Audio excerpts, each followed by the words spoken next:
നീക്കാം നീക്കാതിരിക്കാം. അത് ഹൈക്കമാൻഡ് ആലോചിക്കേണ്ടുന്ന വിഷയമാണ്, അവർ തീരുമാനിക്കേണ്ടുന്ന വിഷയമാണ്. അവരുടെ എന്ത് തീരുമാനമായാലും ആ തീരുമാനം ഞാൻ വളരെ അനുസരണമുള്ള അല്ലെങ്കിൽ ഈ പാർട്ടിയോട് വിധേയത്വമുള്ള ഒരു സഹപ്രവർത്തകനെ പോലെ ഞാനത് വാങ്ങി ഞാൻ എൻ്റെ പണിക്ക് പോകും.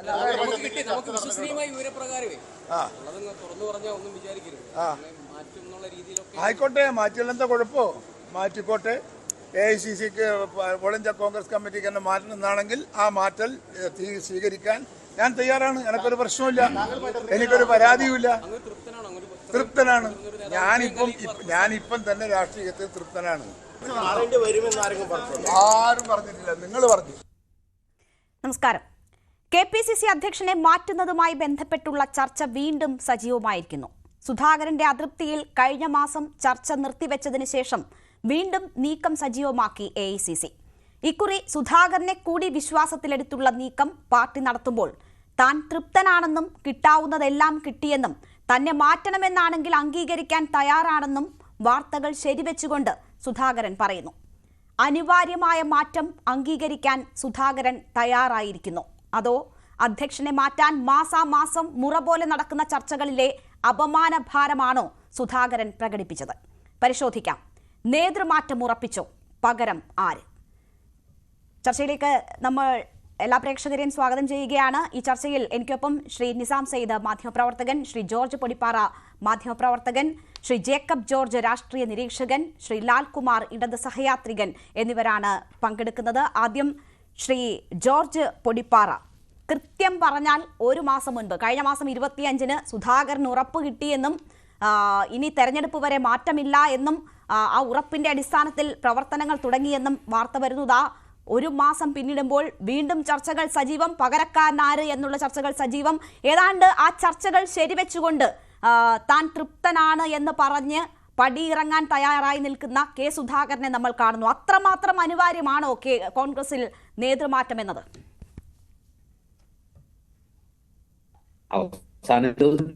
പറഞ്ഞാൽ അങ്ങനെ കോൺഗ്രസ് ഉണ്ട് എന്ന് അങ്ങനെ നമുക്ക് തീർത്ത് പറയാൻ കഴിയില്ല.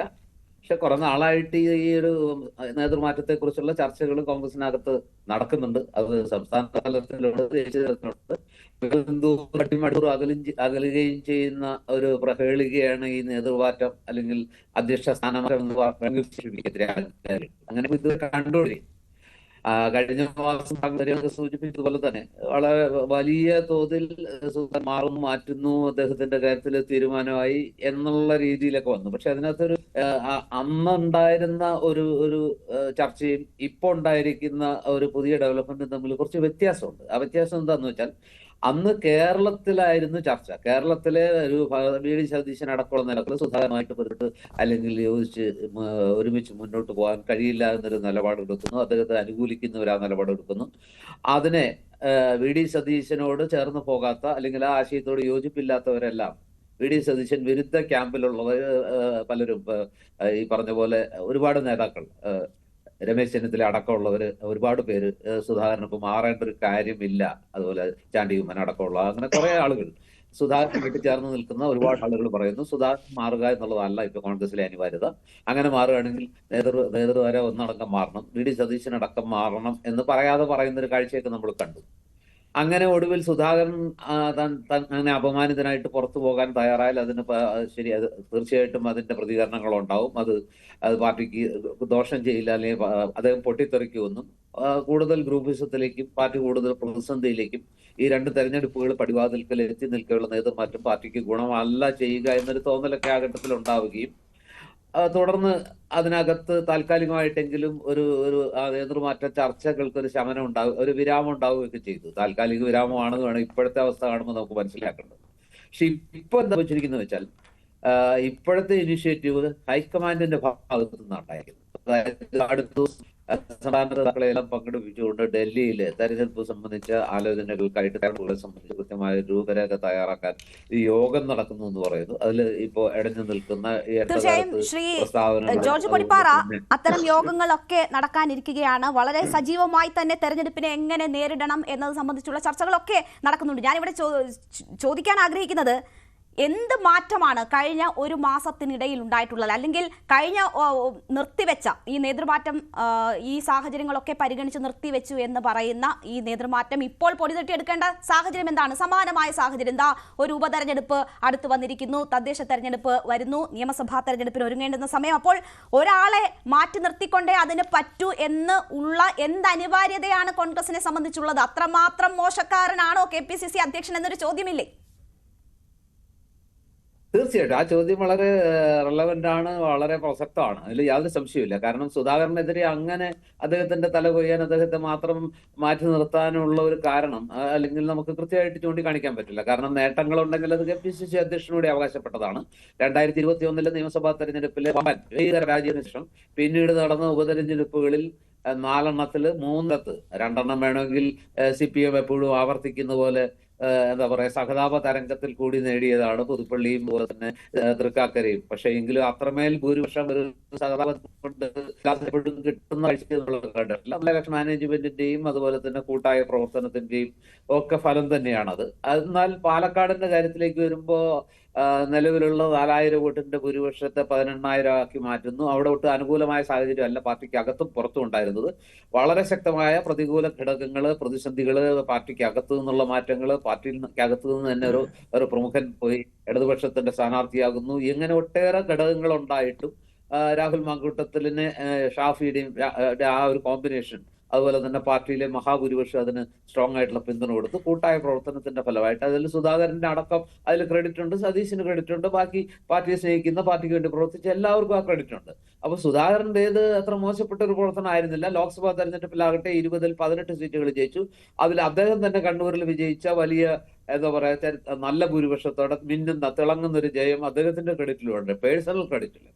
മാത്രമല്ല പഞ്ചായത്ത് ഉപതെരഞ്ഞെടുപ്പുകളിൽ ഇതിനു മുമ്പ്, ഈ തവണയാണ് ഇപ്പൊ ഈ 17 എന്ന് പറയുന്ന ഒരു കഴിഞ്ഞ തവണത്തെ പോലെ അത്രയും ക്ലിയർ കട്ട് ആയിട്ടുള്ള ഒരു നേട്ടം UDF കാണുന്നില്ല. എങ്കിലും സിറ്റിംഗ് സീറ്റുകൾക്ക് പുറമെ 2-3 സീറ്റുകൾ പിടിക്കാൻ UDF കഴിഞ്ഞു എന്നാണ് വിചാരിക്കാൻ. എങ്കിൽ പോലും അതിനു മുമ്പ് നടന്ന 1-2 തെരഞ്ഞെടുപ്പുകളിൽ സുധാകരൻ നേതാവായിരിക്കുമ്പോൾ നേട്ടങ്ങൾ ഉണ്ടാക്കി. അപ്പൊ ആ ഒരു ഘടകങ്ങളൊക്കെ നിൽക്കുമ്പോൾ എന്തുകൊണ്ട് സുധാകരനെ മാറ്റുക എന്നുള്ളത് പാർട്ടിയുടെ പ്രധാന അജണ്ടയാവുന്നു. പ്രത്യേകിച്ച് ഹൈക്കമാൻഡ് എന്തുകൊണ്ട് അതിനൊരു ഇനിഷ്യേറ്റീവ് എടുക്കുന്നു? ഇവിടെ ഒറ്റ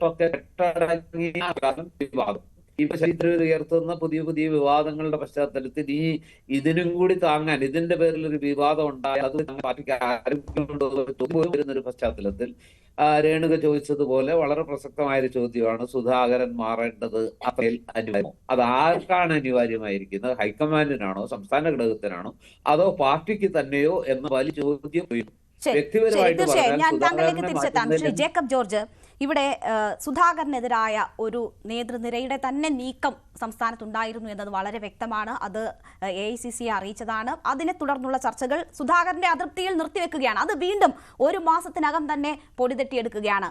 മറ്റ് ഒരു തരത്തിലുമുള്ള നെഗറ്റീവ് മാർക്സ് അല്ല, ആരോഗ്യ പ്രശ്നങ്ങൾ കൊണ്ട് സുധാകരൻ മാറേണ്ടത് അനിവാര്യമാണ് എന്ന് AICC നേതൃത്വം തീരുമാനിക്കുന്നത്. അദ്ദേഹത്തെ കൂടി വിശ്വാസത്തിലെടുത്തുകൊണ്ട് ആ നേതൃമാറ്റം സാധ്യമാക്കാനുള്ള നടപടികൾ തുടങ്ങുന്നു. ഇന്ന് അദ്ദേഹം മാധ്യമങ്ങളെ കാണുമ്പോൾ പറയുന്നു താൻ തൃപ്തനാണ്, കോൺഗ്രസിൽ നിന്ന് ലഭിക്കാവുന്ന എല്ലാ തരത്തിലുമുള്ള സ്ഥാനമാനങ്ങൾ വഹിച്ച തലത്തിൽ അങ്ങനെ നോക്കിയാൽ താൻ തൃപ്തനാണ്, മാറണമെന്ന് പറഞ്ഞാൽ മാറും. അപ്പോൾ ഒരു വലിയ തെരഞ്ഞെടുപ്പിനെ, അനിവാര്യമായ തെരഞ്ഞെടുപ്പിനെ നേരിടാൻ പോകുമ്പോൾ അവിടെ ഒരു നേതൃമാറ്റത്തിന്റെ സാധ്യത കണ്ട് അത് ആ സ്ഥാനം വഹിക്കുന്ന ആളെ കൂടി വിശ്വാസത്തിലെടുത്ത് നടപ്പാക്കുകയാണെങ്കിൽ അത് ആ പാർട്ടിയുടെ ഒരു വിജയമാണ്. ആ പാർട്ടി അത്രമേൽ ആ വിജയത്തിനുള്ള ഒരുക്കങ്ങൾ, തയ്യാറെടുപ്പുകൾ തുടങ്ങിയിരിക്കുന്നു എന്നതിന്റെ വിലയിരുത്തലായി നമ്മൾ കാണണമോ?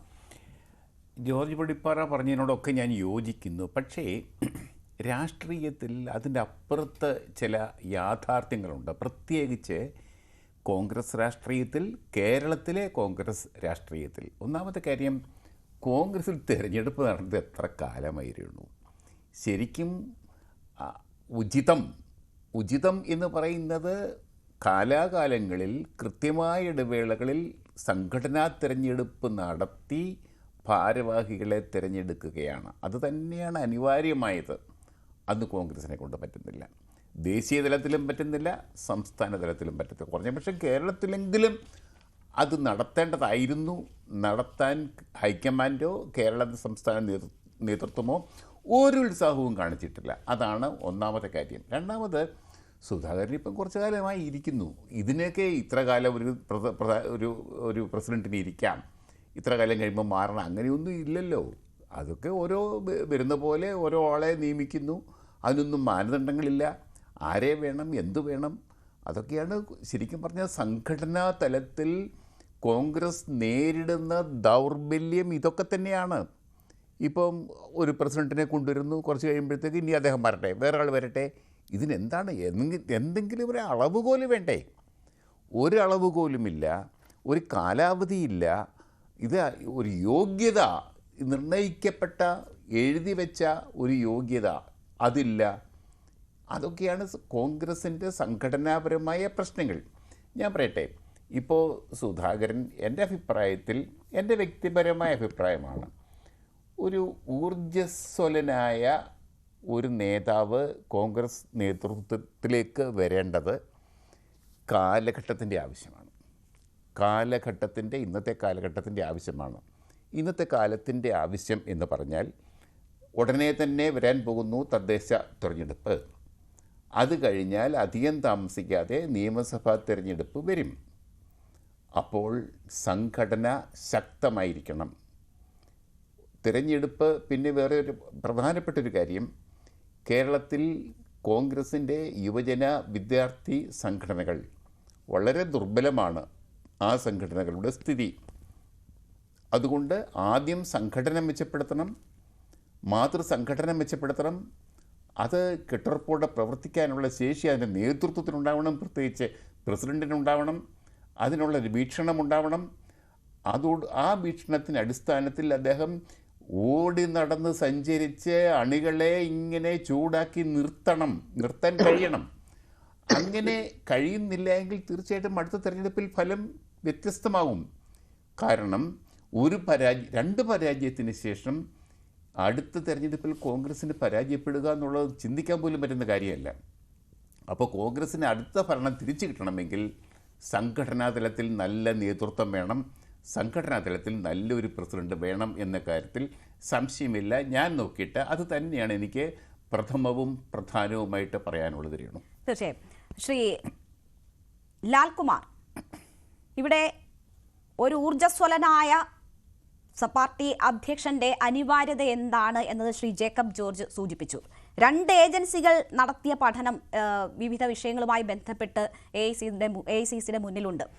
അപ്പോൾ നിർണായകമായ തെരഞ്ഞെടുപ്പുകൾ വരാനിരിക്കുന്ന ഒരു ഘട്ടത്തിൽ ഇപ്പോഴത്തെ പ്രസിഡന്റിന് ഏതെങ്കിലും തരത്തിലുള്ള പ്രശ്നങ്ങൾ ഉണ്ട് എന്നതിന്റെ അടിസ്ഥാനത്തിലല്ല, കുറച്ചുകൂടി ഊർജ്ജസ്വലമായി പാർട്ടി സംവിധാനത്തെ ചലിപ്പിക്കാൻ കഴിയുന്ന ഒരു നേതാവ് വേണം എന്ന തീരുമാനത്തിന്റെ അടിസ്ഥാനത്തിൽ അവിടേക്ക് ഒരു പുതിയ വ്യക്തിയെ, പുതിയ മുഖം കൊണ്ടുവരാൻ ശ്രമിക്കുന്നു കോൺഗ്രസ് എന്നാണ് മനസ്സിലാക്കുന്നത്. അങ്ങനെയാണെങ്കിൽ വരുന്ന നിയമസഭാ തെരഞ്ഞെടുപ്പ് നമുക്കറിയാം, ഇവിടെ 3ാം ഭരണം, അതിന്റെ തുടർച്ച എന്ന തരത്തിലൊക്കെയുള്ള അവകാശവാദങ്ങൾ ഉന്നയിക്കുന്നുണ്ട് എങ്കിൽ പോലും അത് കടുത്തതാകാനുള്ള സാധ്യതയുണ്ടോ? വലിയ ഒരു ശക്തമായ മത്സരത്തിന് പ്രതിപക്ഷം തയ്യാറെടുക്കുന്നു. അവരുടെ അനുകൂലമായ എല്ലാ സാഹചര്യങ്ങളും സാധ്യതകളും പ്രയോജനപ്പെടുത്താനുള്ള ഒരു നീക്കമായി നമ്മൾക്ക് ഈ തലമാറ്റത്തെ കാണേണ്ടി വരുമോ? അല്ല രേണു, ഇതിനകത്ത് നമ്മൾ മനസ്സിലാക്കേണ്ട ഒരു കാര്യം, 2 തവണ അധികാരത്തിൽ നിന്ന് മാറി നിന്ന UDF മൂന്നാമത്തെ തവണയെങ്കിലും അതിശക്തമായി അധികാരത്തിലേക്ക് വരാൻ ഒരു മത്സരം കാഴ്ചവെക്കാൻ ശ്രമിക്കുന്നു എന്ന് പറയുന്നതിനെ തെറ്റായിട്ട് എടുക്കുന്നത് എന്തിനാണ്? ഞാൻ അതിനെ തെറ്റായിട്ട് എടുക്കുന്നേ ഇല്ല. ഞാൻ ഈ ചർച്ചകളിൽ എപ്പോഴും പറഞ്ഞുകൊണ്ടിരിക്കുന്ന ഒരു കാര്യം, ഞാൻ ഈ ന്യൂസ് 8ന്റെ ഫ്ലോറിൽ തന്നെ പല പ്രാവശ്യം പറഞ്ഞിട്ടുള്ളൊരു കാര്യമാണ്. ഭീമൻ ഗദായുദ്ധത്തിൽ ഏർപ്പെടുന്നെങ്കിൽ അത് ദുര്യോധനനോട്, അല്ലെങ്കിൽ ദുര്യോധനൻ യുദ്ധത്തിൽ ഏർപ്പെടുന്നത് ഭീമനോട്. അതല്ലാതെ ഈ പറയുന്ന മറ്റ് ആൾക്കാരെ ആരെങ്കിലും കിട്ടിയിട്ട് നമ്മുടെ കയ്യിൽ കാര്യമില്ല.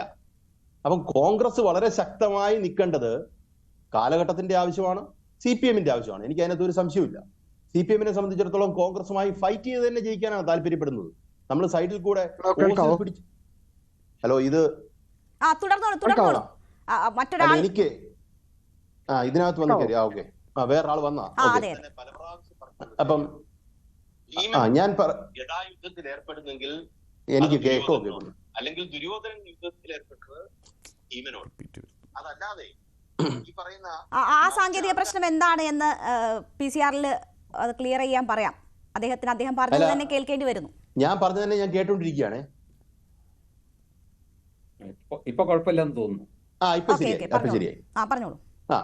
അപ്പൊ ഞാൻ പറഞ്ഞത് കോൺഗ്രസ് ശക്തി ഇല്ലാതെ നിൽക്കുന്ന ഒരു അവസ്ഥ, അതിന്റെ ആവശ്യമില്ല. ഏറ്റവും ശക്തിയായിട്ട് തന്നെ അവർ മത്സരിക്കട്ടെ. നോക്കൂ, കോൺഗ്രസ് ശക്തി ആർജിക്കണം എന്ന് ഞാൻ പറയുന്നു. ഇതൊന്നും പറയാതെ, ഇപ്പുറത്തെ ഇടതുപക്ഷത്തിൽ നിന്നും ഒരാൾ പറയാതെ തന്നെ ശക്തി ആർജിക്കാൻ കോൺഗ്രസിന് കഴിയില്ലേ? കോൺഗ്രസിന് എന്തിനാണ് മറ്റൊരാളുടെ എൻഡോഴ്സ്മെന്റ്? ആത്മാർത്ഥമായി നിങ്ങൾ ആലോചിച്ച് നോക്കൂ. കോൺഗ്രസിന് അവരുടെ ഏറ്റവും കോമ്പീറ്റന്റ് ആയിട്ടുള്ള ഒരാളെ KPCC അധ്യക്ഷ സ്ഥാനത്തേക്ക് തെരഞ്ഞെടുക്കരുത് എന്ന് CPM പറയുമോ? അല്ലെങ്കിൽ ഏതെങ്കിലും ഒരു കക്ഷി ഈ രാജ്യത്ത് പറയുമോ? ഞാൻ ഈ പറയുന്നത് എനിക്ക് വേറൊരാൾ ഇടപെടുന്നു, എനിക്ക് ഇല്ല, ആരും ഇടപെട്ടതല്ല ശ്രീ ലാൽകുമാർ. നമുക്ക് ഒരു അതിഥി കൂടിയുണ്ട്, അദ്ദേഹം ജോയിൻ ചെയ്യാൻ ശ്രമിക്കുന്നതാണ്. ശ്രീ ലാൽകുമാർ, നിങ്ങളിപ്പോ ലാൽകുമാർ പറഞ്ഞതുപോലെ ആരെങ്കിലും പറഞ്ഞ് ആ KPCC അധ്യക്ഷനെ തെരഞ്ഞെടുക്കാനുള്ള അവരുടെ അവകാശം മാറ്റിവെക്കാനൊന്നും അല്ല ഞാൻ പറയുന്നത്. ശക്തമായ ഒരു മത്സരത്തിലേക്ക് പോകുന്നു, അതൊരു വെല്ലുവിളി ഉയർത്തുന്ന തരത്തിൽ ഉള്ള ഒരു തയ്യാറെടുപ്പിന് കോൺഗ്രസ് തയ്യാറാകുന്നു. അത് നിങ്ങൾ മുന്നിൽ കാണുന്നുണ്ടോ? ഒരു ഇടത് സഹയാത്രികൻ എന്ന നിലയിൽ ആ സാഹചര്യത്തെ താങ്കൾ എങ്ങനെ നോക്കിക്കാണുന്നു എന്നാണ് ചോദ്യം. ഇത് നോക്കൂ, കഴിഞ്ഞ കാലഘട്ടങ്ങളിൽ ഇവർ ഏറ്റവും ശക്തരെന്ന് പറഞ്ഞ് തന്നെയല്ലേ മത്സരിച്ചത്. നോക്കൂ, പ്രതിപക്ഷ നേതാവ് രമേശ് ചെന്നിത്തലയെ പോലെ അടിത്തറയുള്ള ഒരു നേതാവ് കേരളത്തിൽ കോൺഗ്രസിന് ഇപ്പൊ ആരാവട്ടെ? രമേശ് ചെന്നിത്തല അപ്പുറത്ത് നിന്നപ്പോൾ നമ്മൾ തോപ്പിച്ചില്ലേ? അപ്പുറത്ത് ഉമ്മൻചാണ്ടി നിന്നപ്പോൾ തോപ്പിച്ചില്ലേ? ഉമ്മൻചാണ്ടിയും രമേശ് ചെന്നിത്തലയ്ക്കും മേളൊരു നേതാവ് ഇന്ന് കഴിഞ്ഞ ഒരു 24ാം നൂറ്റാണ്ടിൽ നിങ്ങൾക്ക് കാണിച്ചു തരാൻ പറ്റുമോ? AK ആന്റണി കേരളത്തിന്റെ രാഷ്ട്രീയ മണ്ണിൽ നിന്ന് വിട്ടുപോയിട്ട് എത്ര നാളായി? ഉമ്മൻചാണ്ടി അപ്പുറത്തുള്ളപ്പോഴും രമേശ് ചെന്നിത്തല അപ്പുറത്തുള്ളപ്പോഴും നമ്മൾ തോപ്പിച്ചിട്ടുണ്ട്. അതൊന്നും നോക്കൂ, അപ്പുറത്തെ നേതാവ് നമ്മുടെ ഒരു വിഷയമേ അല്ല എന്നാണ് രേണു ഞാൻ പറയാൻ ശ്രമിക്കുന്നത്. പക്ഷെ ഇവിടുത്തെ പ്രശ്നം മറ്റൊന്നാണ്. ഇവിടുത്തെ പ്രശ്നം കോൺഗ്രസിന്റെ അടിത്തറ കണ്ടെത്താൻ കഴിഞ്ഞിട്ടില്ല എന്നുള്ളതാണ്. അല്ലെങ്കിൽ അവർക്ക് ഒരു പ്രോപ്പർ അടിത്തറ ഉണ്ടാക്കിയെടുക്കാൻ അവർ ബുദ്ധിമുട്ടുന്നു എന്നുള്ളതാണ് യാഥാർത്ഥ്യം. കോൺഗ്രസിനെ ഇപ്പൊ കഴിഞ്ഞ മാസം ഇവിടെ പല ചർച്ചയിൽപ്പെട്ട് പല ആൾക്കാരും പല കാര്യങ്ങളും സംസാരിച്ചല്ലോ. ഇവിടുന്ന് K. സുധാകരനെ മാറ്റി മറ്റൊരാളെ KPCC പ്രസിഡന്റ് ആക്കണം എന്ന് പറഞ്ഞ് മുന്നോട്ട് AICCയുടെ മുന്നിലേക്ക് പോകുമ്പം കേരളത്തിൽ നിന്ന് വന്ന മറ്റൊരാളുടെ പേര് MM ഹസൻ എന്നുള്ള പേരാണ്. എനിക്ക് ഒരിക്കലും മനസ്സിലാകാത്തൊരു കാര്യമാണ് ഈ പറഞ്ഞ യുവത്വമാർന്ന അല്ലെങ്കിൽ ശക്തനായ സുധാകരനെക്കാട്ടിലും ശക്തനായ ഒരു നേതാവ് ആകുന്നത് MM ഹസൻ ആകുന്നത് എനിക്ക് മനസ്സിലായിട്ടില്ല. നോക്കൂ, ഇവിടുത്തെ മാറ്റം എന്ന് പറയുന്നത് കോൺഗ്രസിനെ ശക്തിപ്പെടുത്താനാണോ അതോ സുധാകരനെ ഒതുക്കാനാണോ എന്നുള്ളതാണ് അടിസ്ഥാനപരമായ ചോദ്യം.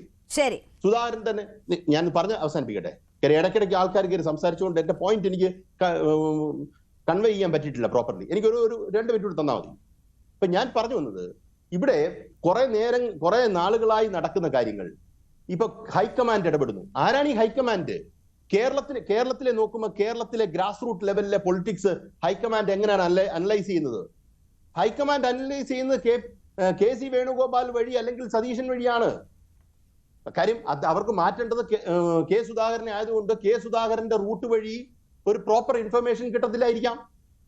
നോക്കൂ, ഹൈക്കമാൻഡിന്റെ ആൾക്കാർ ഇവിടെ വന്ന് നിൽക്കുമല്ലോ. ഹൈക്കമാൻഡിന് കിട്ടുക DCC വഴിയോ അല്ലെങ്കിൽ KPCC വഴി മാത്രമേ കിട്ടാവൂ, അല്ലെങ്കിൽ KC വേണുഗോപാൽ വഴിയാണ്. അപ്പൊ കേരളത്തിലെ പൊളിറ്റിക്കൽ ഇക്വേഷൻ അനുസരിച്ച് നിങ്ങൾ നോക്കിക്കഴിഞ്ഞാൽ ഈ പറയുന്ന രാഷ്ട്രീയ സമവാക്യങ്ങളുണ്ടല്ലോ, കോൺഗ്രസിനകത്തെ രാഷ്ട്രീയ സമവാക്യങ്ങൾ, അതിനകത്ത് സുധാകരൻ എന്ന് പറയുന്ന ആൾ മാറി നിൽക്കുന്നതിനോട് ഈ കോൺഗ്രസിലെ പല കക്ഷികൾക്കും താല്പര്യമുണ്ട്. ഇത് കുറെ നാളുകളായി പറയുന്നതാണ്. സതീശനുമായി നോക്കൂ, വാർത്ത ഇപ്പം അതിശക്തമായി വിജയിച്ച പുതുപ്പള്ളി നിയോജകമണ്ഡലത്തിന്റെ വിജയത്തിന് ശേഷം ഒരു വാർത്താ സമ്മേളനത്തിന് ഇടയ്ക്ക് നടന്ന തർക്കം നമ്മൾ കണ്ടതല്ലേ?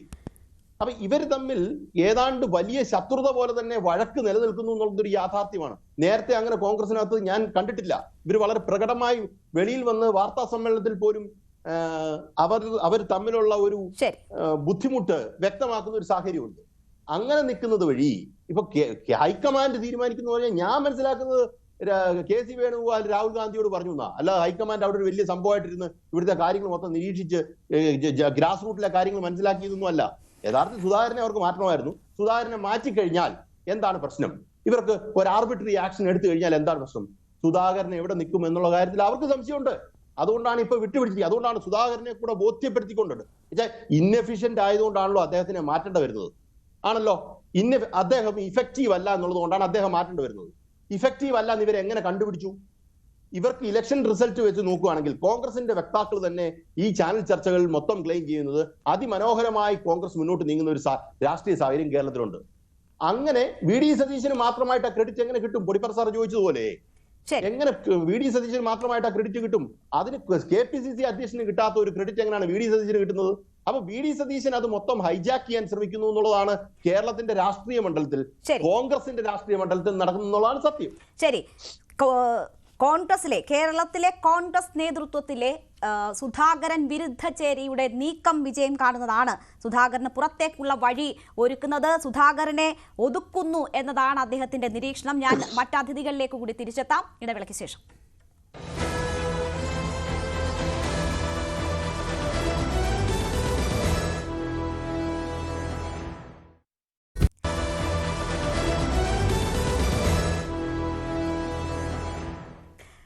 വീണ്ടും ചർച്ചയിലേക്ക് ശ്രീ നിസാം സയ്യിദ് കൂടി നമുക്കൊപ്പം ചർച്ചയിൽ പങ്കെടുക്കുകയാണ്. ശ്രീ നിസാം സയ്യിദ്, പാർട്ടിയെ കൂടുതൽ ഊർജ്ജസ്വലമാക്കാനുള്ള നീക്കം ആയിട്ടാണ് KPCC അധ്യക്ഷനെ മാറ്റാനുള്ള തീരുമാനത്തെ നേരത്തെയൊക്കെ വിശേഷിപ്പിച്ചത് ശ്രീ ജോർജ് പൊടിപ്പാറയെ പോലെയുള്ളവരൊക്കെയും. പക്ഷെ നോക്കൂ, താഴെത്തട്ടിൽ പ്രവർത്തനം സജീവമല്ല എന്നത് ഏജൻസി റിപ്പോർട്ടുണ്ട്.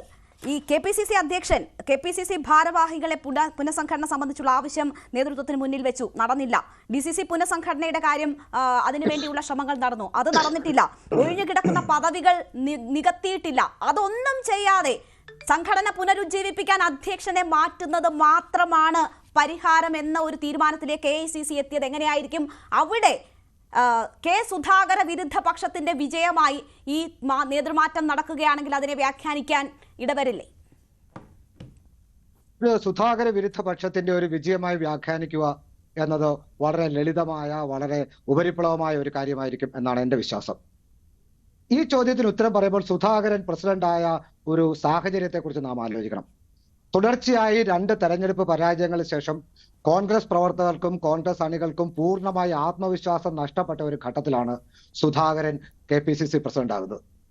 കഴിഞ്ഞ 4 വർഷക്കാലം കൊണ്ട് കേരളത്തിലെ കോൺഗ്രസ് പ്രവർത്തകരുടെ ആത്മവിശ്വാസത്തെ ജ്വലിപ്പിച്ചു നിർത്താനും കോൺഗ്രസിനെ ഒരു സമര സംഘടനയായി മാറ്റുന്നതിലും വലിയൊരളവിൽ സുധാകരൻ വിജയിച്ചു എന്ന് തന്നെയാണ് എന്റെ പക്ഷം. 2016-2021 കാലഘട്ടത്തിൽ കേരളത്തിലെ പ്രതിപക്ഷം അസംബ്ലിക്കുള്ളിൽ മാത്രം ഒതുങ്ങി നിന്നിരുന്നെങ്കിൽ 2021 ശേഷം കേരളത്തിലെ പ്രതിപക്ഷം തെരുവിൽ വളരെ സജീവമായ ഒരു കാലഘട്ടമാണ് കടന്നുപോയത്. സെമി കേഡർ പാർട്ടിയാക്കും എന്നൊക്കെ പറഞ്ഞതിൽ വിജയിച്ചില്ലെങ്കിൽ പോലും കേരളത്തിലെ കോൺഗ്രസിന് ഒരു ആത്മവിശ്വാസം പകരാനും അതിനെ സമരരംഗത്ത് വളരെ സജീവമായി നിലനിർത്താനും ഉള്ള വലിയ വിജയമാണ് സുധാകരൻ നേടിയത്. അങ്ങനെ സുധാകരൻ തന്റെ റോൾ വളരെ വ്യക്തമായി നിർവഹിച്ച ഒരു ഘട്ടത്തിലാണ് നാം ഇപ്പോൾ എത്തിയിരിക്കുന്നത്. ഇനി അടുത്ത് എന്താണ് എന്നുള്ളതാണ്. ഇനി അടുത്ത തെരഞ്ഞെടുപ്പിനെ നേരിടാൻ കേരളത്തിലെ കോൺഗ്രസിന് വേണ്ടത് വളരെ കൃത്യമായി സാമുദായിക മാനദണ്ഡങ്ങൾ പാലിക്കുന്ന, സാമുദായിക സൗഹൃദങ്ങളെ കോൺഗ്രസിലേക്ക്, സാമുദായിക സമവാക്യങ്ങളെ കോൺഗ്രസിലേക്ക് ഉൾക്കൊള്ളാൻ കഴിയുന്ന ഒരു നേതൃത്വത്തിന്റെ ആവശ്യം കോൺഗ്രസിനുണ്ട് എന്നുള്ളത് കോൺഗ്രസിന് വേണ്ടി നടത്തിയ പല പഠനങ്ങളിൽ നിന്നും കോൺഗ്രസ് ഹൈക്കമാൻഡിന് ബോധ്യമായിട്ടുണ്ട് എന്നുള്ളതാണ് എനിക്ക് പറയാൻ കഴിയുന്നത്. കേരളത്തിലെ കോൺഗ്രസിന്റെ ശക്തിയായിരുന്ന സാമുദായിക സമവാക്യങ്ങൾ പല രീതിയിൽ ഇപ്പോൾ ഇല്ലാതാകുന്നു എന്നുള്ളൊരു യാഥാർത്ഥ്യമാണ്. ക്രൈസ്തവ വിഭാഗത്തിന് കേരളത്തിൽ വലിയ രീതിയിലുള്ള രാഷ്ട്രീയമായ അനാഥത്വം അനുഭവിക്കുന്നു എന്നുള്ളതും കേരളത്തിലെ കോൺഗ്രസിനെ സംബന്ധിച്ച് ഹൈക്കമാൻഡ് നടത്തിയ പഠനങ്ങളിൽ നിന്ന് അവർക്ക് ബോധ്യമായിട്ടുണ്ട്. KM മാണിക്കും AK ഉമ്മൻചാണ്ടിയുടെയും വിയോഗത്തിന് ശേഷം കേരളത്തിലെ ക്രൈസ്തവർ ഒരു നേതൃത്വപരമായ ശൂന്യത, ഒരു അനാഥത്വം അനുഭവപ്പെടുന്നു. ആ അനാഥത്വത്തിലേക്ക് കടന്നു കയറുവാൻ BJP ഉൾപ്പെടെയുള്ള പല രാഷ്ട്രീയ പാർട്ടികളും ശ്രമിക്കുന്നു. അതിന് അനുവദിക്കാതെ കേരളത്തിലെ കോൺഗ്രസിന്റെ അടിസ്ഥാനപരമായ രാഷ്ട്രീയ സമവാക്യങ്ങൾ നിലനിർത്തുക എന്നുള്ളത് ആവശ്യമാണ് എന്നൊരു ബോധ്യം ഹൈക്കമാൻഡുണ്ട്.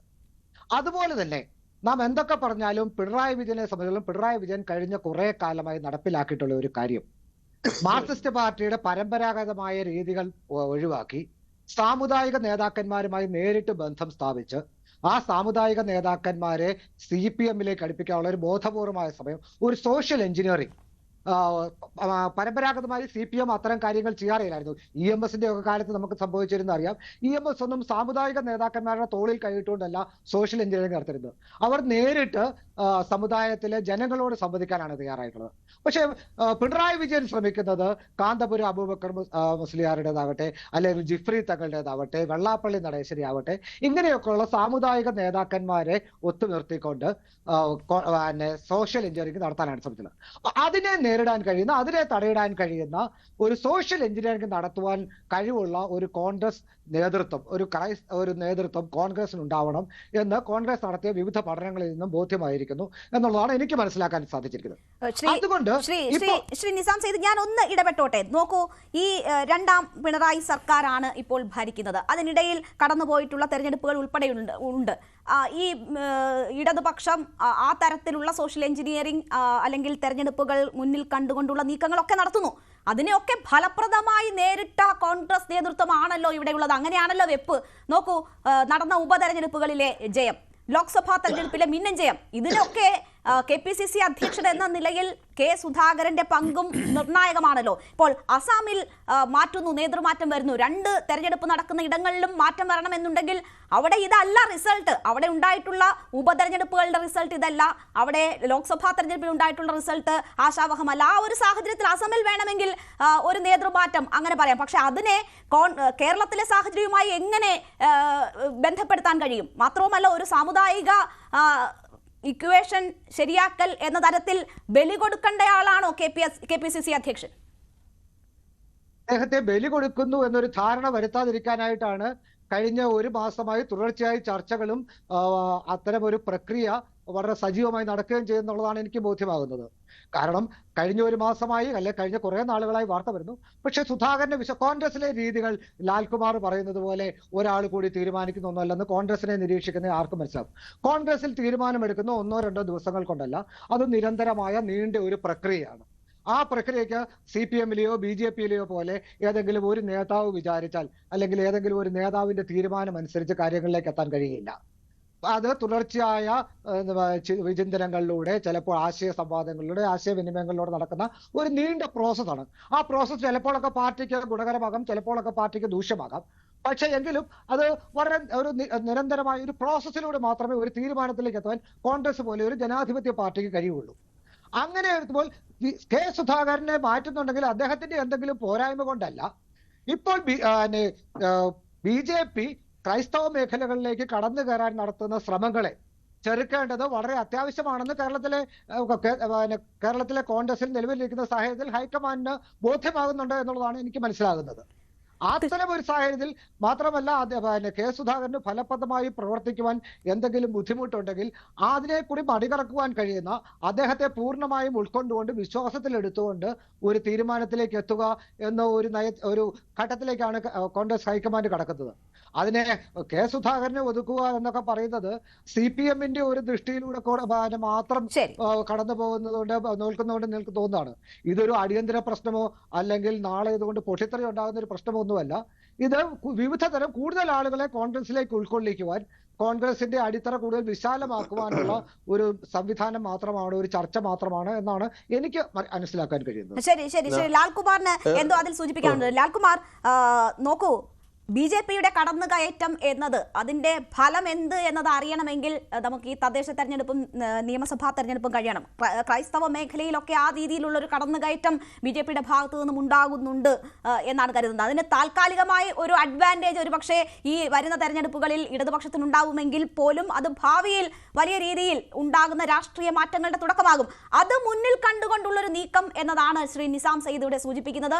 അങ്ങനെയുള്ള പേരുകളും ഈ പകരക്കാരനെ തിരയുന്നതിൽ വളരെ നിർണായകമായി വരുന്നുണ്ട്. ആ നിലയ്ക്കുള്ള ചർച്ചകൾ നടക്കുന്നുണ്ട് എന്നതാണ് മനസ്സിലാകുന്നത്. അല്ല, നോക്കൂ, ഞാൻ ഏതെങ്കിലും ഘട്ടത്തിൽ കെ സുധാകരനെ മാറ്റണ്ട എന്നൊരു നിലപാട് ഞാൻ എടുത്തോ? ഞാൻ പറഞ്ഞു വന്നത്, എടുത്തതിനെ കുറിച്ച് ഈ പറയുന്ന വിഷയത്തിൽ കോൺഗ്രസ് ഏറ്റവും ശക്തമായ ഒരു തീരുമാനം തന്നെ എടുക്കണമെന്നാണ് ഞാൻ പറഞ്ഞത്. പക്ഷെ എന്തിനാണ് ഇത്ര കോലാഹലം? അവർ തമ്മിൽ പ്രശ്നങ്ങളൊന്നുമില്ല. വളരെ സമചിത്തതയോടുകൂടി ഒരു ടേബിളിന്റെ ചുറ്റുമിരുന്ന് വളരെ കൃത്യമായ തീരുമാനം എടുക്കുന്ന ഒരു സാഹചര്യം ഉണ്ട് എങ്കിൽ ഇന്ന് ശശി തരൂർ പറഞ്ഞിരിക്കുന്നത് എന്താണ്? ഇന്ന് ഈ വിഷയവുമായിട്ട് ബന്ധപ്പെട്ട് കെ സുധാകരൻ മാറണ്ടെന്നാണ്. ശശി തരൂർ ഇന്ന് കേരളത്തിൽ നിന്നുള്ള കോൺഗ്രസ് വർക്കിംഗ് കമ്മിറ്റി മെമ്പർ അല്ലേ? ലാൽകുമാറല്ലേ ഇടതുപക്ഷക്കാരനാവുന്നുള്ളൂ അല്ലേ? കോൺഗ്രസ് വർക്കിംഗ് കമ്മിറ്റിയിൽ അദ്ദേഹം കോൺഗ്രസ് പ്രസിഡന്റ് ആകാൻ ശ്രമിച്ച് 10% വോട്ട് മേടിച്ച ഒരാളാണ് അല്ലേ? അങ്ങനെ ഒരാൾ ഇന്ന് പറഞ്ഞിരിക്കുന്ന സ്റ്റേറ്റ്മെന്റ് ഈ പറയുന്ന കെ സുധാകരൻ മാറേണ്ട ഒരാവശ്യവും ഇപ്പൊ ഇല്ല എന്നാണ്. അപ്പൊ ഇവരെയൊക്കെ പറഞ്ഞ ആദ്യം ബോധ്യപ്പെടുത്തും എന്നുള്ളതല്ലേ നമ്മുടെ പ്രശ്നം. ഇവരെ ഒന്നും പറഞ്ഞ് ബോധ്യപ്പെടുത്താതെ, അല്ലെ ഇവരോടൊന്നും ചർച്ച ചെയ്യാതെ, കോൺഗ്രസ് വർക്കിംഗ് കമ്മിറ്റിയിലോ അല്ലെങ്കിൽ മറ്റുള്ള സ്ഥലങ്ങളിലോ ഒന്നും ഈ വിഷയം ചർച്ച പോലും ചെയ്തിട്ടില്ലെന്നല്ലേ അതിന്റെ അർത്ഥം. ഞാൻ അതേ പറഞ്ഞു. തീരുമാനം എടുത്തിട്ടില്ല. തീരുമാനം എന്തെങ്കിലും എടുത്തിട്ടുണ്ടോ? അല്ല, തീരുമാനം നോക്കൂ, തീരുമാനം എന്തെങ്കിലും എടുത്തിട്ടുണ്ടോ? തീരുമാനം എടുക്കുന്നതിന് മുമ്പ് ചർച്ച ചെയ്യുവോ ഇല്ലയോ എന്നുള്ളത് ഞാൻ പറയാം. നിസാമിന് ഞാൻ മറുപടി പറയാം. തീരുമാനമൊന്നും എടുത്തിട്ടില്ല, സമ്മതിച്ചു. തീരുമാനവും ചർച്ചയോ ഒന്നും നടത്താത്ത വിഷയത്തിൽ എന്തിനാണ് തരൂർ പ്രതികരിക്കുന്നത്? ഇതാണ് തരൂർ മാത്രമല്ല, കെ സുധാകരൻ പറയുന്നു മാറണമെങ്കിൽ ഞാനങ്ങ് മാറിയേക്കാം, എനിക്ക് ഇനി ഞാൻ തൃപ്തനാണ്, സന്തുഷ്ടനാണ്, എനിക്ക് എല്ലാ പോസ്റ്റും കിട്ടി.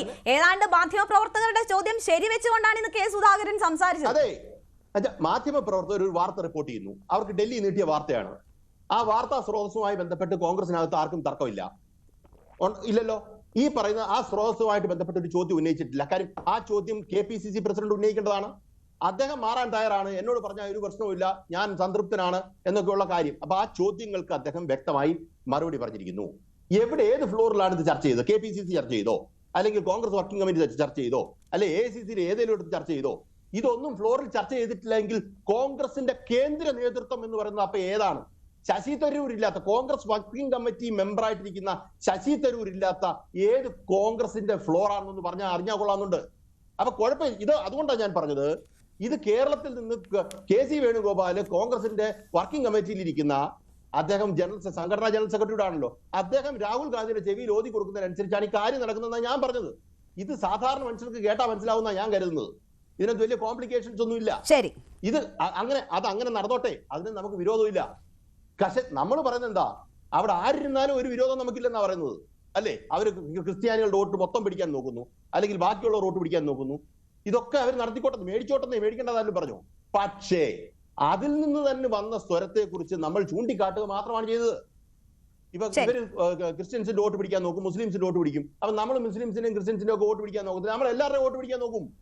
എല്ലാവരുടെയും വോട്ട് പിടിക്കാൻ നമ്മൾ നോക്കും. ഇവര് മാത്രം നോക്കുന്ന ഒരു പ്രക്രിയയായിട്ട് അതിനെ കാണാൻ പറ്റില്ല.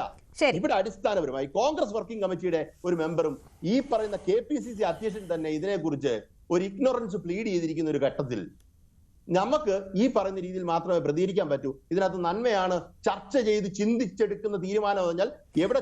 എന്തായാലും ശ്രീ ലാൽകുമാർ, കഴിഞ്ഞ തവണ ഈ ചർച്ചകൾ ഉയർന്നു വരുമ്പോൾ കൂടുതൽ സ്വരങ്ങൾ ഉണ്ടായിരുന്നുവെങ്കിൽ ഇന്ന് തരൂരിന്റെ മാത്രം പ്രതികരണമാണ് പുറത്തു വന്നത്. നേരത്തെ K മുരളീധരൻ ഉൾപ്പെടെയുള്ളവരൊക്കെ ഈ വിഷയത്തിൽ പ്രതികരിച്ചതാണ്. പക്ഷേ തരൂര് കേരളത്തിൽ സജീവമാകാൻ തയ്യാറെടുക്കുന്ന മുഖ്യമന്ത്രി സ്ഥാനാർത്ഥിയാകാൻ അവകാശം ഉണ്ട് എന്ന് വിശ്വസിക്കുന്ന തരൂർ അദ്ദേഹത്തെ ആ ആവശ്യങ്ങൾ അല്ലെങ്കിൽ അത്തരം ചർച്ചകൾ നടന്നപ്പോൾ പരമാവധി പിന്താങ്ങിയ കെ സുധാകരൻ അനുകൂലമായ ഒരു നിലപാടെടുത്തിരിക്കുന്നു എന്നതിനപ്പുറം മറ്റാരും ആ കാര്യങ്ങളിൽ അഭിപ്രായം പറഞ്ഞ് ഇതുവരെ രംഗത്തെത്തിയിട്ടില്ല എന്നൊരു സാഹചര്യമുണ്ട്. ശ്രീ ജോർജ് പൊടിപ്പാറ, വീണ്ടും ഞാൻ ജോർജ് പൊടിപ്പാറയിലേക്ക് എത്തിയാൽ, ആരാകും പകരക്കാരൻ എന്ന ചോദ്യം വളരെ സജീവമാണല്ലോ. പല പേരുകൾ നമുക്ക് മുന്നിൽ ഇങ്ങനെ പറഞ്ഞു കേൾക്കുന്നുണ്ട്.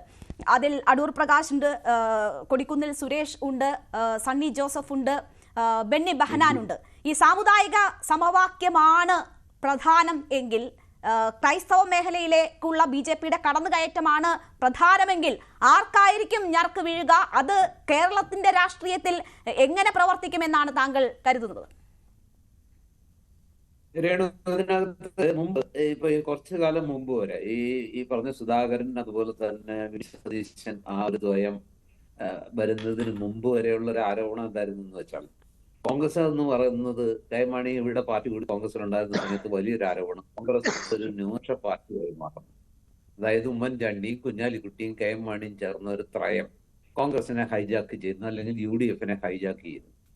അതുകൊണ്ട് തന്നെ ഭൂരിപക്ഷ സംഘങ്ങൾ പതുക്കെ അതിൽ നിന്ന് അകന്നകന്നു. അവരാരും തന്നെ ഒരു സംഘടന, ഈവൺ NSS പോലും ഭാഗ്യമായി പൂർണ്ണമായിട്ട് കൂടെ ഇല്ലാത്തൊരവസ്ഥയിലേക്ക് പോകുന്നു. ഈഴവ സമുദായം പണ്ടേ പോയി.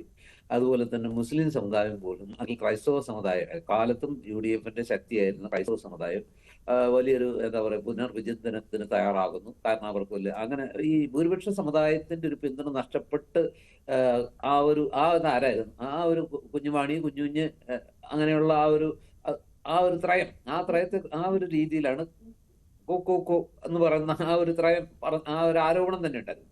അതിനുകൂടി ഒരു പരിഹാരമായിട്ടാണ് കെ സുധാകരനെയും VD സതീശനെയും ഒക്കെ അങ്ങനെ ഒരു ഭൂരിപക്ഷ സമുദായത്തെ കൂടി ചേർത്ത് നിർത്തുന്ന ഒരു ലക്ഷ്യം കൂടി ആ ഒരു തീരുമാനത്തിന് പിന്നിൽ ഉണ്ടാകുമെന്നാണ് ഞാൻ വിചാരിക്കുന്നത്. ഇപ്പോഴത്തെ ഒരു പ്രശ്നം എന്താണെന്ന് വെച്ചാൽ, കാണുന്ന കാഴ്ച എന്താ, അതായത് പ്രധാനപ്പെട്ട 2 പോസ്റ്റിലും, പ്രതിപക്ഷ നേതാവിന്റെ തസ്തികയിലും അതുപോലെ KPCC പ്രസിഡന്റ് തസ്തികയിലും ഒക്കെ ഇരിക്കുന്ന UDF ചെയർമാൻ മാത്രമാണ് കമൽഹാസൻ ന്യൂനപക്ഷ സമുദായത്തിന്റെ പ്രതിനിധിയാണ്. പക്ഷെ പ്രധാനപ്പെട്ട കീ പോസ്റ്റുകളിൽ 2 ഈ പറഞ്ഞ 2 പേരിരിക്കുന്നു. ക്രൈസ്തവ സമുദായത്തിനാവട്ടെ KM മാണി UDF നിന്ന് പോവുക, അദ്ദേഹത്തിന്റെ പാർട്ടി പോയതോടുകൂടി ക്രൈസ്തവ സമുദായത്തിന് UDFിലുള്ള ഒരു പ്രാതിനിധ്യം വല്ലാതെ കുറയുന്നു എന്നൊരു തോന്നൽ ഉണ്ട്. ഒരു പരിധി വരെ അവർ ഇടതുപക്ഷത്തേക്ക് പോകുന്നതിന് പകരം അവരിൽ കുറെ പേരെങ്കിലും അല്ലെങ്കിൽ ഒരു ചായ്വ് BJPയിലേക്ക് പോകുന്നു. BJP ആ ഒരു ശൂന്യത വാഷ് ചെയ്യാൻ അല്ലെ സ്ക്വീസ് ചെയ്യാൻ ശ്രമിക്കുന്നു, ഉപയോഗിക്കാൻ ശ്രമിക്കുന്നു. അതിൽ അവർ ഒരു പരിധി വരെ വിജയിക്കുന്നു എന്നൊക്കെ ഒരു തോന്നലുണ്ട്. ഇപ്പൊ നിസാം സെയ്ദ് സൂചിപ്പിച്ചതുപോലെ ഇതിപ്പോ കേരളത്തിൽ നിന്ന് KC വേണുഗോപാലിന്റെ റിപ്പോർട്ടോ അല്ലെങ്കിൽ സുധാകരന്റെയോ VD സതീശന്റെയോ മാത്രം റിപ്പോർട്ടിന്റെ അടിസ്ഥാനത്തിലല്ല ഹൈക്കമാൻഡ് പ്രവർത്തിക്കുന്നു. ഇപ്പൊ കനകൂലിനെ പോലെയുള്ള കൃത്യമായിട്ട് തെരഞ്ഞെടുപ്പ് വിശകലനത്തിനും അതുപോലെ തന്നെ തെരഞ്ഞെടുപ്പ് സർവേകൾക്കും ഒക്കെ നിയോഗിക്കപ്പെട്ട കോൺഗ്രസിന്റെ 1-2 AICC നിയോഗിച്ച 1-2 ഏജൻസികൾ കേരളത്തിൽ കൃത്യമായിട്ട് സർവേ നടത്തിയിട്ടുണ്ട്. സാധ്യതകളെ കുറിച്ച്, സ്ഥാനാർത്ഥികളെ കുറിച്ച്, നേതൃമാറ്റത്തെ കുറിച്ച്, പുനഃസംഘടനയെ കുറിച്ച് എല്ലാം അവർ കൊടുത്ത റിപ്പോർട്ട് കൂടി AICCയുടെ കൈവശമുണ്ട്. അതുകൂടി പരിഗണിച്ചുകൊണ്ടാകാം ഒരുപക്ഷെ ഈ 1 മാസമായിട്ട് നിലച്ചുപോയ ഒട്ടൊക്കെ ഒരു സമാധാനത്തിലേക്ക് സുധാകരൻ തുടരട്ടെ, അതൊക്കെ മാറ്റിയിട്ട് കാര്യമില്ല എന്ന രീതിയിലേക്കൊക്കെ എത്തിപ്പെട്ടതിനെ പെട്ടെന്ന് വീണ്ടും ഒരിക്കൽ കൂടി ഈ റിപ്പോർട്ടുകളുടെയൊക്കെ പശ്ചാത്തലത്തിലാകാം AICC അത് ഗൗരവമായിട്ട് എടുക്കാൻ ഹൈക്കമാൻഡ് ആ ഒരു ചർച്ചയിലേക്ക് കാര്യങ്ങളെ കൊണ്ട് ചെന്ന് എത്തിക്കുന്നതെന്നാണ് ഞാൻ വിചാരിക്കുന്നത്. അതുകൊണ്ട് തന്നെ ക്രൈസ്തവ സമുദായത്തെ കുറച്ചുകൂടി ചേർത്ത് നിർത്താനുള്ള ഒരു തീരുമാനമാണ്, അതിനാണ് പ്രാമുഖ്യമെങ്കിൽ സ്വാഭാവികമായിട്ടും ഈ KPCC അധ്യക്ഷ സ്ഥാനത്തേക്ക് ഒരുപക്ഷെ ഈ പറഞ്ഞ പോലെ ഒന്നെങ്കിൽ ബെന്നി ബെഹനാൻ, അതും അല്ലെങ്കിൽ സണ്ണി ജോസഫ്, അങ്ങനെ ആരെങ്കിലും വന്നു കൂടാനുള്ള ഒരു സാധ്യതയുണ്ട്. ഒരു ഘട്ടത്ത് അങ്കമാലി MLAയുടെ പേര് വരെ കേട്ടിരുന്നു നമ്മൾ. പക്ഷെ അദ്ദേഹത്തിന്റെ പേര് ഇപ്പൊ കേൾക്കുന്നില്ല. ഇപ്പൊ പ്രധാനമായിട്ട് അദ്ദേഹം തന്നെ താൻ അതിനൊന്നും ആയിട്ടില്ല എന്ന തരത്തിലുള്ള ഒരു പ്രതികരണം നടത്തിയിട്ടുണ്ട് എന്നാണ് അതിൽ മനസ്സിലാകുന്നത്. തീർച്ചയായും അങ്ങനെ 2 പേർക്കുള്ള ഒരു മുൻതൂക്കം പറയുകയാണ് ശ്രീ ജോർജ് പൊടിപ്പാറ. ശരി, ഞാൻ താങ്കളിലേക്ക് തിരിച്ചെത്താം. ശ്രീ ജേക്കബ് ജോർജ്, ഇത് സാധ്യതകളാണ്. പക്ഷേ ഒരു സർപ്രൈസ് ആയിട്ടുള്ള ഒരു വ്യക്തിയെ KPCC അധ്യക്ഷ സ്ഥാനത്തേക്ക് കൊണ്ടുവരാനുള്ള സാഹചര്യവും സാധ്യതയും കൂടി ഉണ്ടോ? നോക്കൂ, തരൂർ ഒരു ഭാഗത്ത് തനിക്ക് കേരള രാഷ്ട്രീയത്തിലേക്ക് തിരിച്ചു വരണമെന്ന അവകാശവാദം ശക്തമായി ഉന്നയിക്കുകയാണ്. അതിനുള്ള ക്ലെയിം അദ്ദേഹം പല കാര്യങ്ങൾ സൂചിപ്പിക്കുന്നുണ്ട്. ഇപ്പോഴത്തെ നിലയിൽ പോയാൽ തുടർ ഭരണം എന്നതുപോലും തരൂർ പറയുന്നുണ്ട്. ഇന്ന് സാദിഖ് അലി ശിഹാബ് തങ്ങൾ പറയുന്നു ശശി തരൂർ ഒരു ക്രൗഡ് പുള്ളറാണ്, വളരെ അനിവാര്യനായ വ്യക്തിയാണ്. അപ്പോൾ അദ്ദേഹം കോൺഗ്രസിൽ തന്നെ ഉള്ളതാണ്, അദ്ദേഹത്തെ എങ്ങനെ ഉപയോഗപ്പെടുത്തണം എന്നുള്ളത് ആ പാർട്ടിക്ക് അറിയാം, UDFിന് അറിയാം എന്നുള്ള കാര്യം ലീഗ് സൂചിപ്പിക്കാം. അതൊരു പിന്തുണയായി കരുതണമോ? KPCC അധ്യക്ഷ സ്ഥാനത്ത് നിന്ന് മാറേണ്ടതില്ല സുധാകരൻ എന്നാണ് തരൂർ പറയുന്നത്. തരൂരിന് മുഖ്യമന്ത്രി ആകാൻ അല്ലെങ്കിൽ ആ സ്ഥാനാർത്ഥിയാകാൻ ആ തലത്തിലേക്കൊക്കെ ഉള്ളൊരു സാധ്യത തേടാനൊക്കെയാണ് അദ്ദേഹത്തിന് താല്പര്യമെന്നത് അദ്ദേഹം സൂചിപ്പിക്കുന്നു. പക്ഷേ ഇപ്പോഴുള്ള ഈ ഒരു സാഹചര്യത്തിൽ ഇങ്ങനെ ഒരു ചർച്ചകൾ നടക്കുമ്പോൾ തരൂർ ഒരു ഓപ്ഷനായി വരുമോ? തരൂർ തീർച്ചയായിട്ടും ഒരു ഓപ്ഷൻ ആവാം. പക്ഷേ സംഘടനാ പ്രവർത്തനത്തിൽ തരൂരിന് ഒരു പരിചയവുമില്ല. സാധാരണ ഇപ്പം പണ്ട് AK ആൻ്റണി ഇങ്ങനെ ഉയർന്ന് KPCC നേതൃത്വത്തിലേക്ക് വരുന്നു, KSUവിലൂടെ യൂത്ത് കോൺഗ്രസിലൂടെ, തൊട്ട് പിന്നാലെ ഉമ്മൻചാണ്ടി കടന്നു വരുന്നു, BM സുധീരൻ കടന്നു വരുന്നു. അതേപോലെ ഇന്നിപ്പോൾ കോൺഗ്രസിനകത്ത് KPCC പ്രസിഡൻ്റായിട്ടൊരു നാച്ചുറൽ ചോയ്സ്, ഇപ്പം തന്നെ നമ്മളൊക്കെ പറയുന്നത് 3-4 പേരുകളിങ്ങനെ നമ്മളെടുത്ത് വെക്കുകയാണ്. ഏറ്റക്കുറച്ചിലൊക്കെ ഉണ്ടാവാം അതിൻ്റെ നമ്മുടെ തന്നെ പ്രയോറിറ്റിയിൽ.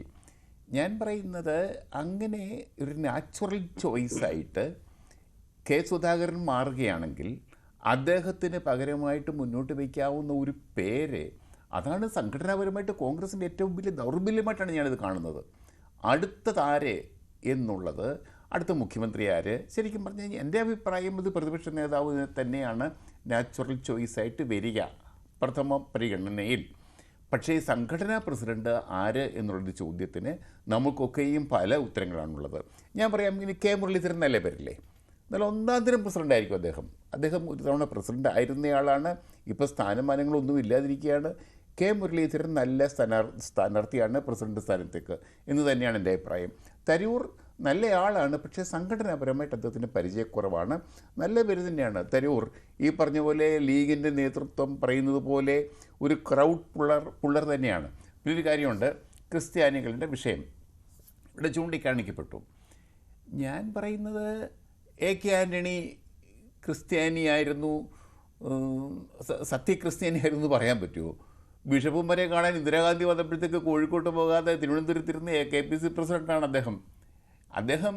ഈ പള്ളിയിൽ പോകാതെ പ്രാർത്ഥിക്കാൻ കൂട്ടാക്കാതെ അച്ഛന്മാരുടെയും കുർബാനയും ഒന്നും ഇല്ലാതെ കല്യാണം കഴിച്ച ആളാണ്, വീട്ടിലിരുന്ന് കല്യാണം കഴിച്ച ആളാണ് പള്ളിയിൽ പോകാതെ. അദ്ദേഹം എങ്ങനെയാണ് ക്രിസ്ത്യാനിയാവുന്നത്?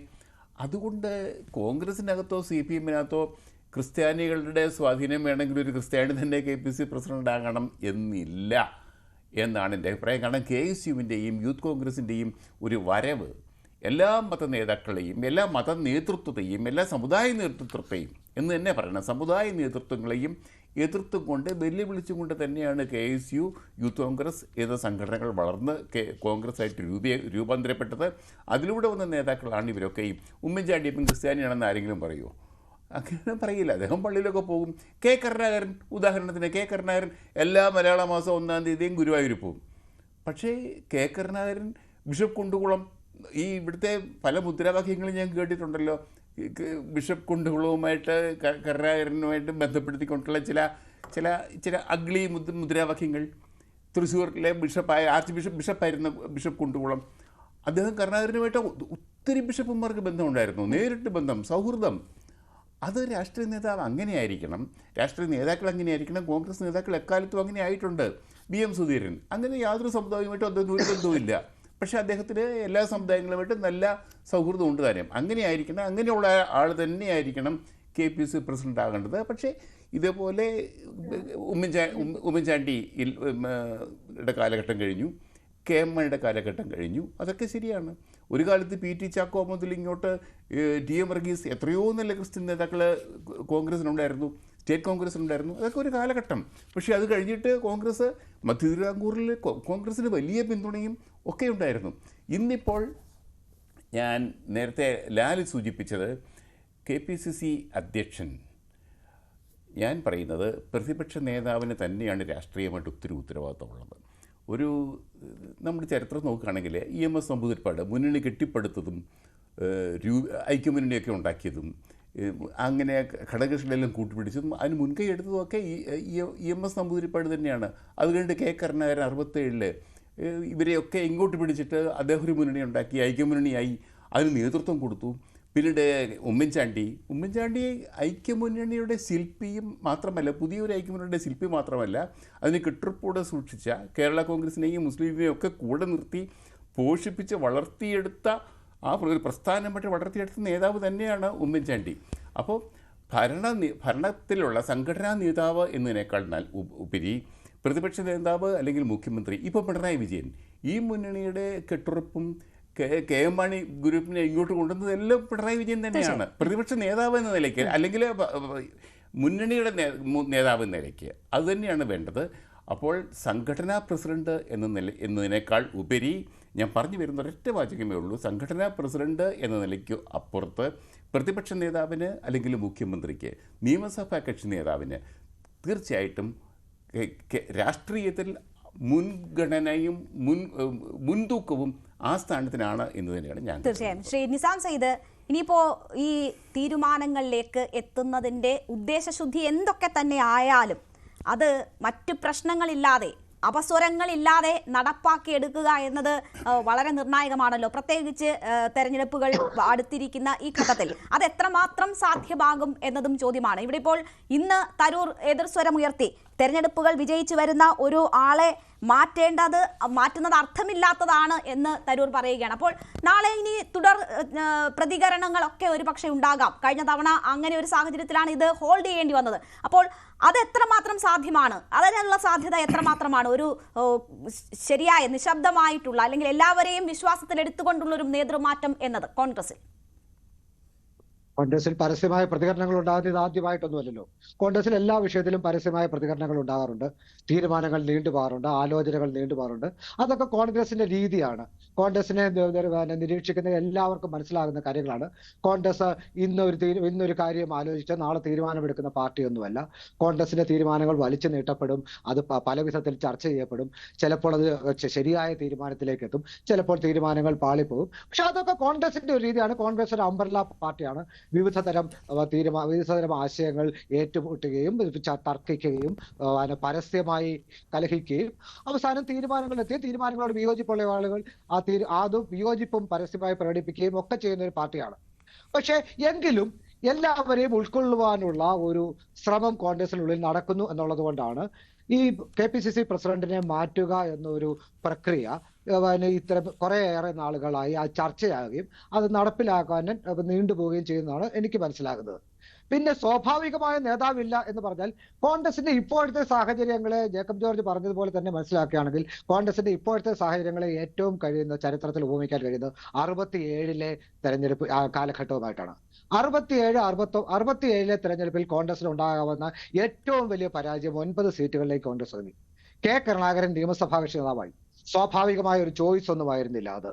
അന്ന് മറ്റാളുകളൊക്കെ പരാജയപ്പെട്ടതുകൊണ്ട് കരുണാകരനിലേക്ക് അത് എങ്ങനെയൊക്കെയോ എത്തിച്ചേരുകയായിരുന്നു. കരുണാകരനിലേക്ക് എത്തിച്ചേരുകയും ആ റോള് അദ്ദേഹം വളരെ ഫലപ്രദമായി നിർവഹിക്കുകയും അദ്ദേഹം ഒരു നേതാവാണെന്നുള്ള കാര്യം അദ്ദേഹത്തിന്റെ പ്രവർത്തനത്തിലൂടെ, അദ്ദേഹം ഓഫീസിലിരുന്നുള്ള പ്രവർത്തനത്തിലൂടെ അദ്ദേഹം തെളിയിക്കുകയുമാണ് ചെയ്തത്. ആ കാലഘട്ടത്തിൽ തന്നെ കേരളത്തിലെ കോൺഗ്രസിൽ യുവനിരയിൽ വലിയ മുന്നേറ്റമുണ്ടായും, വലിയ വളർച്ച ഉണ്ടായും, ഒട്ടേറെ പുതിയ നേതാക്കന്മാർ കടന്നു വരികയൊക്കെ ചെയ്തു. സമാനമായ സാഹചര്യമാണ് 2021 ശേഷം കേരളത്തിലെ കോൺഗ്രസിലും സംഭവിക്കുന്നത്. കേരളത്തിലെ കോൺഗ്രസിന് തുടർച്ചയായി രണ്ടാമത്തെയും പരാജയം വന്നു. അപ്പോൾ പുതിയ നേതാക്കന്മാർ വരുന്നു. യുവജന രംഗത്ത് ഒരു കാലത്തും ഉണ്ടാകാത്ത വിധം ഒട്ടേറെ പ്രതിഭാശാലികളായ പ്രോമിസിംഗ് ആയ നേതാക്കന്മാർ വരുന്നു. കോൺഗ്രസ് അങ്ങനെയൊന്നും കേരളത്തിൽ 1 or 2 പരാജയങ്ങൾ കൊണ്ട് ഇല്ലാതാവുന്ന ഒരു പാർട്ടി അല്ല എന്ന് ബോധ്യപ്പെടുത്തുന്ന വിധം ഒരു യുവനിര കോൺഗ്രസിൽ ഉയർന്നു വരുന്നു. അപ്പോൾ പുതിയ നേതാക്കന്മാരുണ്ടാവും. ആ പുതിയ നേതാക്കന്മാർ പ്രവർത്തിച്ച് അവരുടെ പ്രവർത്തന മികവ് തെളിയിക്കും. അതൊക്കെ സ്വാഭാവികമായി സംഭവിക്കുന്ന കാര്യങ്ങളാണ്. കോൺഗ്രസിൽ ഒരു തീരുമാനങ്ങൾ എടുക്കുമ്പോൾ ചിലയിടത്തുനിന്നൊക്കെ അതിന്റെ ചില അസ്വാരസ്യങ്ങളൊക്കെ ഉണ്ടാവും. പക്ഷെ അസ്വാരസ്യങ്ങളെ കഴിയുന്നത്ര ഒഴിവാക്കാനുള്ള ശ്രമങ്ങൾ നടക്കുന്നു എന്ന് തന്നെയാണ് ഈ ചർച്ചകൾ നീണ്ടുപോകുന്നതിൽ നിന്നും എനിക്ക് മനസ്സിലാക്കാൻ കഴിയുന്നത്. ശരി, അസ്വാരസ്യങ്ങൾ ഇല്ലാണ്ട് തന്നെ തീരുമാനത്തിലേക്ക് എത്തുമെന്നാണ്. ശ്രീ ലാൽകുമാർ, താങ്കൾ ഒരു അവസരം തേടുന്നുണ്ടായിരുന്നു. നമ്മുടെ സമയം കുറവായതുകൊണ്ട് ചോദ്യങ്ങളില്ല. അല്ല, ഇവിടെ നോക്കൂ, ഇവിടെ ജേക്കബ് സാർ പറഞ്ഞതും ബാക്കിയുള്ളവരൊക്കെ പറയാൻ ശ്രമിക്കുന്നതും ഒരു ക്രിസ്ത്യൻ അപ്പീസ്മെന്റ്, അല്ലെങ്കിൽ അപ്പീസ്മെന്റ് അല്ല, ക്രിസ്ത്യൻ കമ്മ്യൂണിറ്റിയെ കൂടുതൽ കോൺഗ്രസിലേക്ക് അടുപ്പിക്കാൻ ഒരു ക്രിസ്ത്യൻ നേതാവ് വരുന്നു, വരട്ടെ എന്നുള്ളൊരു ആശയവും കൂടെ AICCയുടെ മുന്നിൽ കാണുമെന്ന് പറയുന്നു. എഗ്രി. അതിനെങ്ങനെയാണ് ശശി തരൂരിലേക്കും മറ്റ് ഹിന്ദു നേതാക്കന്മാരിലേക്കും പോകുന്നെന്നുള്ള ഒരു പ്രഥമമായ ചോദ്യം മുന്നിലുണ്ട്. അത് ജേക്കബ് ഞാൻ എന്റെ ഒരു സർപ്രൈസ് ആയി മറ്റേതെങ്കിലും സ്ഥാനാർത്ഥികൾ വരുമോ എന്നുള്ള മറ്റൊരു സാധ്യത തേടിയതാണ്. അത് എന്റെ ചോദ്യമായിരുന്നു. അതെ എനിക്കറിയാം. ഞാൻ പറയട്ടെ. ഇവിടെ അങ്ങനൊരു ആശയം മുന്നോട്ട് വെച്ചപ്പം ജേക്കബ് സാർ പറഞ്ഞത് എന്താണ്? ജേക്കബ് സാർ പറഞ്ഞത് ഹിന്ദു ലീഡേഴ്സ് ആണെങ്കിലും ക്രിസ്ത്യൻ വോട്ടിനെ അടുപ്പിക്കാൻ അവർക്ക് പൊട്ടൻഷ്യൽ ഉണ്ട് എന്ന് തന്നെയാ പറഞ്ഞത്. എനിക്ക് സംശയമില്ല. അപ്പൊ എന്റെ ചോദ്യത്തിലേ ഉള്ളൂ, അങ്ങനെ പൊട്ടൻഷ്യൽ ഇല്ലാത്ത ആളാണോ സുധാകരൻ ഇപ്പം എന്നുള്ള ചോദ്യമാണ് ഇവിടുത്തെ പ്രസക്തമായ കാര്യം. മറ്റൊരാൾ വന്നാൽ മാത്രമേ ക്രിസ്ത്യൻ വോട്ടുകൾ, ഇപ്പോൾ അകന്നു നിൽക്കുന്ന ക്രിസ്ത്യൻ വോട്ടുകൾ ഇവരിലേക്ക് വരത്തുള്ളൂ. അതല്ലാതെ വേറെ ഓപ്പറേഷൻ എന്തെങ്കിലും ഉണ്ടെങ്കിൽ കൂട്ടിച്ചേർക്കാം. താങ്കളായിരുന്നു BJPയുടെ ഒരു സാന്നിധ്യത്തെ ലാൽകുമാറിന് മനസ്സിലാകുന്നതല്ല. BJP വളരുന്നത് ലാൽകുമാറിന് വളരെ താല്പര്യമുള്ള ഒരു കാര്യമാണ്. ജോർജ് കുര്യലിനോടൊക്കെ BJP നടത്തുന്ന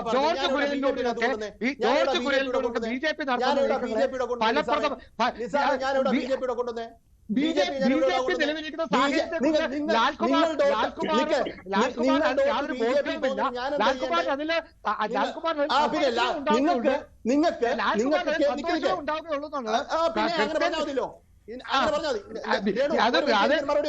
ശ്രീ ലാൽകുമാർ, അത് ഞാൻ നേരത്തെ സൂചിപ്പിച്ചിരുന്നില്ല. ഒരു താൽക്കാലിക ലാഭം ഇടതുപക്ഷത്തിനുണ്ടായാൽ, ഒരു മൂന്നാമത്തെ ഉണ്ടായാൽ അതായിരിക്കും അദ്ദേഹം സൂചിപ്പിച്ചത്.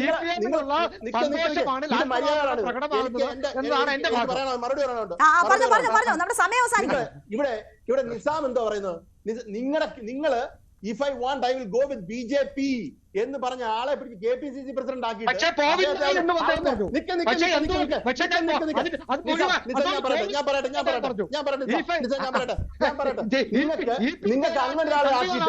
നിങ്ങൾക്ക് അങ്ങനെ ഒരാളെ ആക്കിയിട്ട് ഇറക്കാൻ നോക്കുക.